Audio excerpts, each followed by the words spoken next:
का बहुत शौक है। एक दिन वो दौड़ता हुआ अपने किसान पिता के पास आता है और उन्हें अपना एक नया इन्वेंशन दिखाता है। आर्यन रेडियो से बैटरियां निकाल देता है, लेकिन हैरान कर देने वाली बात ये थी कि बैटरियां निकालने के बाद भी रेडियो में आवाज बिल्कुल साफ आ रही थी। ये देखकर उसके पिता खुश हो जाते हैं। आर्यन फौरन उन्हें समझाता है कि ये विंड पावर शक्ति है। वो बताता है कि अगर हम पंखों को तेजी से घुमाएं तो बिजली पैदा की जा सकती है। आर्यन के पास एक बहुत बड़ा प्लान था। वो कहता है कि अगर हम बड़े पंखे तैयार करें तो हम जमीन से पानी खींचने वाला पंप चला सकते हैं। इससे हमारे खेतों को पानी मिलेगा और इस इलाके में सालों से जो सूखा जमीन पड़ा है उसका खात्मा हो जाएगा। लेकिन इस काम के लिए एक बहुत बड़ी मुश्किल थी। आर्यन को इस जनरेटर को बनाने के लिए अपने पिता की सबसे कीमती चीज यानी उनकी साइकिल के पुर्जों की जरूरत थी। उसके पिता पहले तो शांति से उसकी बात सुनते हैं, लेकिन जैसे ही साइकिल की बात आती है तो वो आर्यन का मजाक उड़ाते हुए कहते हैं कि ये सब सिर्फ किताबी बातें और ख्याली पुलाव हैं। उसके पिता चिल्लाते हुए कहते हैं, जिस सूखे ने हमारी कई पीढ़ियों को बर्बाद कर दिया उसे तू इस टूटे फूटे खिलौने से ठीक करेगा। ये सुनकर आर्यन को बहुत बुरा लगता है और वो पलटकर जवाब देता है, मैं ये सब इसलिए कर सकता हूँ क्योंकि मैं स्कूल गया हूँ और मुझे वो बातें पता हैं जो आप नहीं जानते। ये बात उसके अनपढ़ पिता को चुभ जाती है। वो गुस्से में आर्यन को जमीन पर पटक देते हैं और उसके बनाए हुए मॉडल के टुकड़े टुकड़े कर देते हैं। वो चिल्लाते हैं, मैं तुम्हारे बारे में गलत था, अब बहुत हुआ स्कूल जाना, अब तुम सिर्फ खेती करोगे, जाओ और खेत जोतो। पिता की बातें आर्यन के सीने में गोलियों की तरह लगती हैं। उसकी आंखों से आंसू बहने लगते हैं और वो सोचने लगता है कि क्या उसकी पूरी जिंदगी इन बंजर खेतों में ही बीत जाएगी। लेकिन मजबूरी में उसे अपने पिता की बात माननी पड़ती है। सूरज निकलने से पहले ही आर्यन खेत में हल चलाने पहुंच जाता है, पर उसके अंदर की सीखने की प्यास अब भी बुझी नहीं थी। खाली समय में आर्यन पड़ोसियों के रेडियो ठीक करने लगता है ताकि वो इलेक्ट्रॉनिक्स को गहराई से समझ सके। कभी कभी रात में काम करते वक्त शोर से उसके पिता की नींद खुल जाती थी, लेकिन अपने बेटे का जुनून देखकर वो अब उसे डांटते नहीं थे, बल्कि उसके पिता खुद रेडियो लेकर अकेले खेतों में टहलते और बदलते हुए मौसम को समझने की कोशिश करते। हालात दिन ब दिन खराब होते जा रहे थे। कभी महीनों तक भारी बारिश होती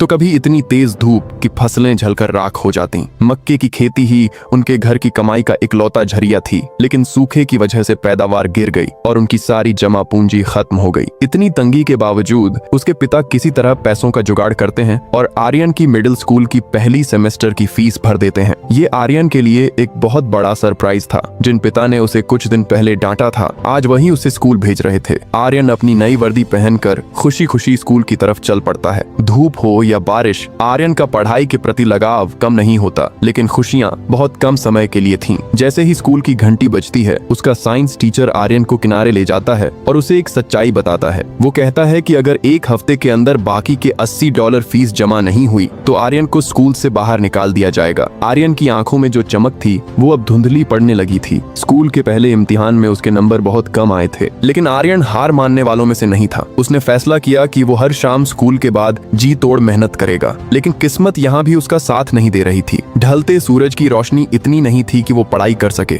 और अंधेरा उसके भविष्य की तरह गहरा होता जा रहा था। उसकी माँ ने उसे एक और सच बताया कि अब उनके पास दिए में डालने के लिए मिट्टी के तेल के पैसे भी नहीं बचे हैं। अपने पिता को भीगते खेतों में मेहनत करते देख आर्यन को लगने लगा था कि क्या गरीबी ही उसका रास्ता रोक देगी, मगर आर्यन के इरादे चट्टान जैसे थे। वो और उसका दोस्त रोज गांव के कचरे के ढेर पर जाते और वहां खजाना ढूंढते। एक बड़ी तंबाकू कंपनी अक्सर अपना बेकार सामान वहां फेंकती थी, जहां आर्यन को हमेशा कुछ न कुछ काम की चीज मिल जाती थी। घंटों की तलाश के बाद इस बार उसे सिर्फ एक पुराना वाटर पंप और एक डेड लीड एसिड बैटरी मिली। ये चीजें उसकी रात की पढ़ाई में कोई मदद नहीं कर सकती थी। आर्यन मायूस होकर गांव लौटा, जहां गांव के मुखिया एक मीटिंग कर रहे थे। एक तंबाकू कंपनी गांव के बचे कुचे पेड़ों को $15 प्रति टन के हिसाब से खरीदना चाहता था। मुखिया चिल्लाकर कह रहे थे कि ये पेड़ ही हमें बाढ़ और रेतीले तूफानों से बचाते हैं, इन्हें काटना खुदकुशी जैसा होगा। आर्यन के पिता ने भी मुखिया का पूरा साथ दिया, लेकिन कुछ लालची ग्रामीणों को सिर्फ आज का पैसा दिख रहा था। उन्होंने कल की फिक्र किए बिना साइन करना शुरू कर दिया। देखते ही देखते वो जंगल जो कभी उम्मीदों से भरा था, वहां से पेड़ गिरने की आवाजें आने लगीं। परिंदे अपना घर छोड़कर उड़ गए और पीछे रह गई तो सिर्फ सिसकती हुई हवाएं। आर्यन को बहुत गुस्सा आ रहा था, पर वो बेबस था।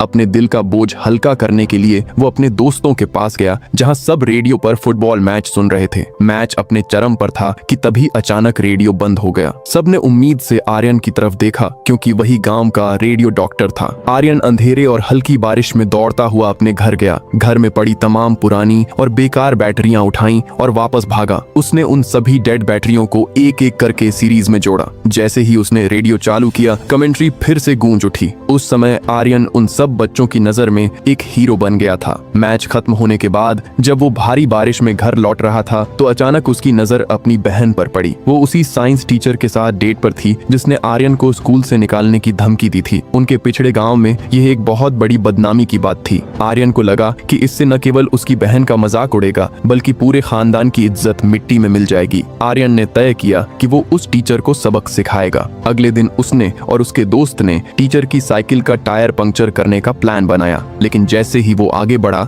आर्यन के कदम रुक गए। उसके दोस्त ने एक अलग सलाह दी, टायर छोड़, इसकी साइकिल की हेडलाइट चोरी कर लेते हैं, इससे टीचर को चेतावनी भी मिल जाएगी। और आर्यन को रात में पढ़ाई के लिए बस एक रोशनी की जरूरत थी। वो उस साइकिल की लाइट को खोलने की कोशिश करता है, लेकिन लाख कोशिशों के बाद भी वो लाइट वहां से हिलती तक नहीं। तभी आर्यन का ध्यान उस तार पर जाता है जो लाइट से निकलकर पहिए के पास लगे एक चांदी के छोटे से यंत्र तक जा रही थी। आर्यन अपने दोस्त से कहता है कि पहिए को जोर से घुमाओ। जैसे जैसे पहिया तेजी से घूमता है और उस यंत्र से रगड़ खाता है, एक मध्यम सी रोशनी जल उठती है। ये रोशनी सिर्फ उस अंधेरे को नहीं बल्कि आर्यन की बुझती हुई उम्मीदों को भी रोशन कर देती है। उसे समझ आ गया था कि बिना बैटरी के भी बिजली बनाई जा सकती है। उसी रात आर्यन अपने कमरे के दरवाजे के पीछे से अपने माता पिता की बातें सुनता है। खराब फसल की वजह से उनकी सारी जमा पूंजी खत्म हो चुकी थी। उसके पिता भारी मन से कह रहे थे कि जिंदा रहने के लिए अब आर्यन की पढ़ाई की कुर्बानी देनी ही होगी। अगले ही दिन स्कूल में प्रिंसिपल आर्यन को सबके सामने बुलाते हैं और फीस न भरने की वजह से उसे हमेशा के लिए स्कूल से निकाल दिया जाता है। उस समय आर्यन की आंखों की चमक मानो खो गई। आसमान से बरसते बादलों के साथ उसका दुख भी बहने लगा। उन सफेद बादलों ने उसके सपनों को और सैलाब ने उसकी ख्वाहिशों को अपनी चपेट में ले लिया था। वो पत्थर की मूरत बना खड़ा रहा, जैसे वक्त थम गया हो। अब बिना पेड़ों के बारिश और भी भयानक हो गई थी, जिसने पूरे खेत को बेरहमी से डुबो दिया था। उसके पिता कीचड़ में लथपथ होकर तूफान के बीच नालियां खोद रहे थे ताकि फसल बचा सकें,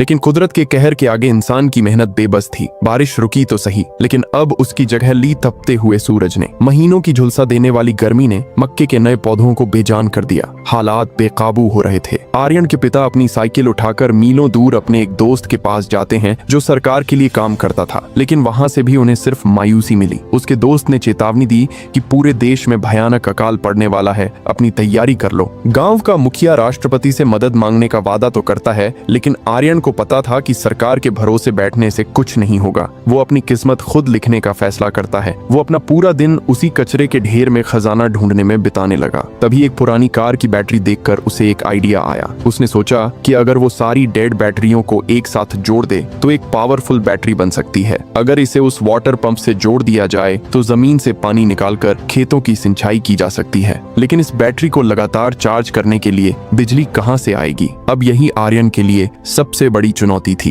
अब आर्यन को हर हाल में अपने सवालों के जवाब चाहिए थे। वो चुपके से अपनी स्कूल की वर्दी पहनता है और प्रिंसिपल की नजरों से बचकर स्कूल में घुस जाता है। वो सीधा उसी साइंस टीचर के पास पहुंचता है और उससे पूछता है कि साइकिल का पहिया घूमने पर वो लाइट कैसे जलती है। टीचर उसे बताता है कि इसे डायनेमो कहते हैं, लेकिन वो ये नहीं समझा पाता कि ये असल में काम कैसे करता है। टीचर उसे लाइब्रेरी जाने की सलाह देता है, पर आर्यन को तो स्कूल से निकाला जा चुका था। अब आर्यन एक चाल चलता है। वो टीचर को धमकी देता है कि अगर उसने उसे लाइब्रेरी नहीं जाने दिया तो वो उसकी और अपनी बहन के रिश्ते का सच सबको बता देगा। मजबूरी में टीचर उसे लाइब्रेरी में एंट्री दिला देता है। वहाँ आर्यन को ऊर्जा पर एक किताब मिलती है, जिसे पढ़ते ही उसकी आंखों में एक नई दुनिया खुल जाती है। अब आर्यन का दिन या तो कचरे के ढेर में बीतता या फिर वो मैदानों में उठने वाले बवंडर को देखकर ये समझने की कोशिश करता कि हवा में कितनी ताकत है। 2 हफ्ते बाद उस सूखे और गरीबी से बेहाल इलाके में देश के राष्ट्रपति का आगमन होता है। हर तरफ जश्न का माहौल था। गांव के मुखिया को भाषण देने के लिए मंच पर बुलाया जाता है। मुखिया पहले तो राष्ट्रपति की खूब तारीफ करते हैं, जिससे राष्ट्रपति बहुत खुश हो जाते हैं, लेकिन अचानक मुखिया अपनी बात बदलते हैं और सूखे की वजह से तड़पते हुए लोगों का हाल बताते हुए राष्ट्रपति से अनाज की भीख मांगते हैं। ये सच राष्ट्रपति को इतना चुभ जाता है कि वो बीच में ही अपने बॉडीगार्ड्स को इशारा कर देते हैं। वो जालिम बॉडीगार्ड्स उस बुजुर्ग मुखिया को मंच से घसीटते हुए ले जाते हैं और उन्हें बेरहमी से पीटने लगते हैं। आर्यन और उसके पिता मदद के लिए आगे बढ़ते हैं, लेकिन तभी हवाई फायरिंग की आवाज से पूरा इलाका गूंज उठता है। राष्ट्रपति अपनी लग्जरी गाड़ी में बैठकर वहां से चले जाते हैं और मुखिया अधमरी हालत में जमीन पर पड़े रह जाते हैं। आर्यन के पिता को अब समझ आ गया था कि ये दुनिया कितनी जालिम है और कोई सरकार उनकी मदद नहीं करेगी। उन्हें अब खुद ही कुछ करना होगा। अगली सुबह वो अपने पूरे परिवार को लेकर खेत पहुंचते हैं ताकि जो कुछ भी थोड़ा बहुत मक्का बचा है उसे काट सकें। मगर उनका किस्मत साथ नहीं छोड़ा था। उस बंजर जमीन से इतना कम अनाज निकला कि वो 1 महीने भी नहीं चल सकता था। मजबूर होकर आर्यन के पिता ने अपने घर की टिन की छत तक उतार दी और उसे बाजार में बेच दिया ताकि अनाज खरीद सकें। लेकिन बाजार में अनाज की कीमतें आसमान छू रही थीं। इतने में रेडियो पर खबर आती है कि सरकार कह रही है कि देश में कोई अकाल नहीं पड़ा है। ये झूठ सुनकर आर्यन के पिता का गुस्सा फूट पड़ता है। अपनी पत्नी और बेटी के रोकने के बावजूद वो सरकार के खिलाफ विरोध प्रदर्शन में शामिल होने निकल जाते हैं। उन्हें अंदाजा भी नहीं था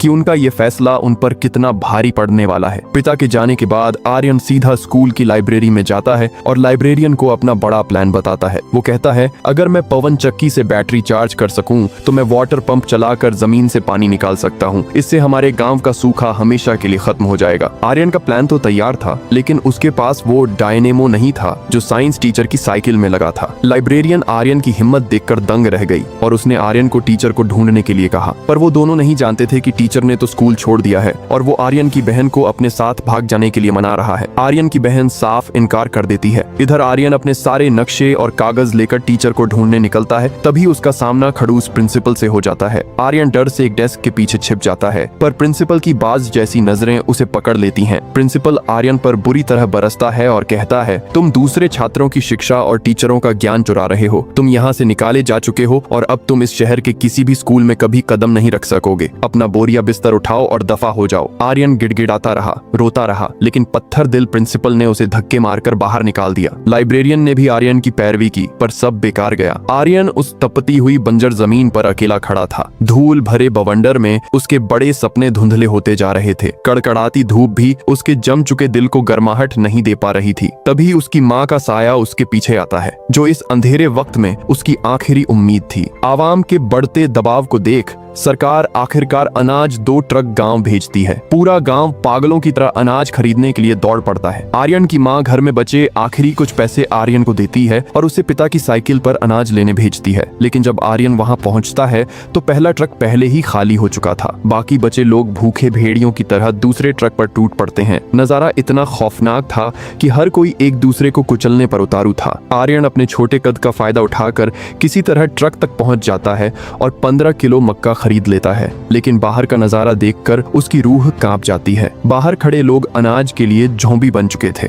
अगर आर्यन बाहर कदम रखता तो वो उसे लूट लेते। वो बेबस होकर उसी ट्रक में दुबक कर बैठ गया। दूसरी तरफ आर्यन के पिता जो विरोध प्रदर्शन के लिए जा रहे थे, वो रास्ते में लोगों को खाने के एक एक दाने के लिए एक दूसरे का कत्ल करते देखते हैं। उन्हें अचानक अपने घर, बीवी और बच्चों की फिक्र होती है। वो ड्राइवर को फौरन गाड़ी मोड़ने के लिए कहते हैं, लेकिन तब तक बहुत देर हो चुकी थी। भूखे ग्रामीणों ने आर्यन के घर पर हमला कर दिया था। उन्होंने न सिर्फ उसकी बहन के हाथों से अनाज छीना, बल्कि जो मक्का उन्होंने हाल ही में काटा था उसे भी लूट ले गए। आर्यन की माँ जमीन पर बैठकर बेबसी से रो रही थी। अब वो 15 किलो मक्का ही उस परिवार की आखिरी उम्मीद थी। आर्यन के पिता ने अपनी बची कुची जमा पूंजी गिनी। सब कुछ बेचकर भी वो दिन में सिर्फ एक वक्त का खाना ही खा सकते थे। उसकी माँ ने फैसला किया कि वो सिर्फ रात का खाना ही बनाएंगे। तभी घर में खाने को लेकर बहस छिड़ जाती है। माँ का मानना था कि रात का खाना जरूरी है, लेकिन आर्यन कहता है कि हमें सुबह का नाश्ता करना चाहिए, वरना दिन भर मेहनत करने की हिम्मत कहाँ से आएगी। इधर आर्यन की बहन का सब्र जवाब दे चुका था। वो गुस्से में चिल्लाते हुए अपने पिता को कोसने लगती है। वो कहती है कि अगर पिता विरोध प्रदर्शन में शामिल न होते तो आज हमें अपनी जान और इज्जत का डर न होता। उसकी माँ गुस्से में उसे एक थप्पड़ देती है। वो कहती है, तुम्हारे पिता हमें बचाने की कोशिश कर रहे हैं। तुम्हें लगता है मैं तुम्हें भूखा मरने दूंगी? जिस दिन मैं तुम्हें खिलाने के लिए अपना हाथ काट कर पका दूंगी, उस दिन तुम्हें एहसास होगा कि तुम मेरी औलाद हो। माँ की ये बातें सुनकर बहन की आंखों से आंसू छलक पड़ते हैं। उसे समझ आ जाता है कि दुनिया चाहे कितनी भी बदल जाए, उसके माँ बाप का प्यार कभी नहीं बदलेगा। लेकिन असली अकाल तो अब शुरू हुआ था। आर्यन खेतों में परिंदों को पकड़ने की कोशिश करता है, पर वहाँ एक चिड़िया तक नजर नहीं आती। अपनी बेबसी को दूर करने के लिए आर्यन एक रात अपनी बहन के पास जाता है। वो उससे कहता है कि अगर वो साइंस टीचर से डायनेमो मांग ले तो उसका प्रोजेक्ट पूरा हो सकता है। आर्यन की आंखों में वो जुनून देखकर उसकी उसकी बहन गहरी सोच में डूब जाती है। अगले दिन जब आर्यन लकड़ियां काट कर घर लौटता है तो देखता है कि माँ बाहर बैठकर रो रही है और पिता पागलों की तरह चक्कर काट रहे हैं। पता चलता है कि उसकी बहन उस साइंस टीचर के साथ भाग गई है। उसने ऐसा इसलिए किया ताकि घर में एक पेट कम हो जाए और परिवार पर बोझ कम हो सके। उसने पीछे बस एक खत छोड़ा था जिसमें लिखा था कि उसे ढूंढा न जाए। आर्यन जब दुखी मन से अपनी बहन के कमरे में जाता है तो उसकी पुरानी मेज पर वो डायनेमो रखा होता है जिसका सपना वो सालों से देख रहा था। अपनी बहन की इस बड़ी कुर्बानी को देखकर आर्यन का दिल भर आता है। उधर उसकी माँ गुस्से में आर्यन को लेकर स्कूल पहुंचती है और प्रिंसिपल पर इल्जाम लगाती है कि उनके टीचर ने उसकी बेटी को भगाया है। अपनी गलती मानकर प्रिंसिपल का रवैया नरम पड़ जाता है। वो वादा करते हैं कि स्कूल उस टीचर को ढूंढने में पूरी मदद करेगा और साथ ही वो आर्यन को लाइब्रेरी में जाने की खुली इजाजत दे देते हैं। अब आर्यन बिना किसी डर के लाइब्रेरी में कदम रखता है। वहाँ की हर किताब अब उसे उम्मीद की रोशनी लग रही थी। पुरानी लाइब्रेरियन तो जा चुकी थी लेकिन वो बैटरी आज भी मेज पर रखी थी जो उसने आर्यन के लिए ठीक की थी। आर्यन सारी जरूरी किताबें इकट्ठा करता है और अपने दोस्तों को अपना प्लान समझाता है। कुछ ने इसे नामुमकिन कहा लेकिन ज्यादातर को उस पर यकीन था। सबके पास खोने को कुछ नहीं था,